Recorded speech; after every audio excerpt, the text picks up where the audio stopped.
Kasus puluhan anggota TNI geruduk Polrestabes Medan telah sampai ke Panglima TNI.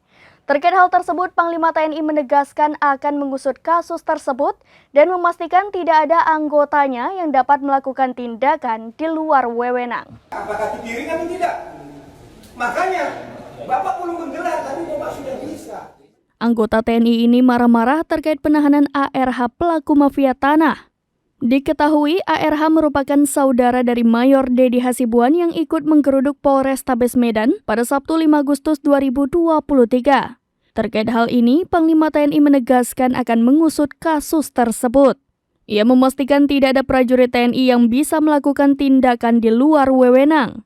Panglima TNI Laksamana Yudo Margono mengatakan telah mengerahkan Pusat Polisi Militer atau Puspom mengusut kejadian penggerudukan markas Polrestabes Medan, Sumatera Utara pada Senin 7 Agustus 2023. Ia mengatakan kejadian itu merupakan oknum, bukan nama institusi maupun bukan atas nama Pangdam.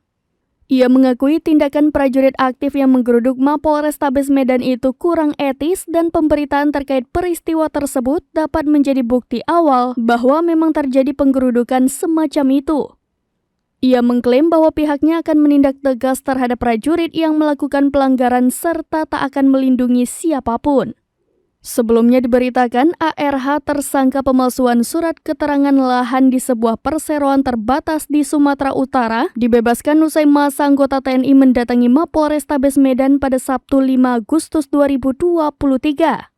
Adapun salah satu prajurit TNI yang datang ke Mapolrestabes Medan ini merupakan penasihat hukum Kodam 1 Bukit Barisan Mayor Dedi Hasibuan.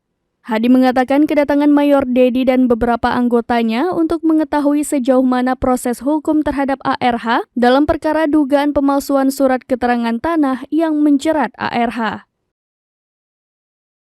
Demikian informasi terkini Syederalun. Saksikan terus berita lainnya di kanal YouTube Serambi News, website dan Facebook serambinews.com.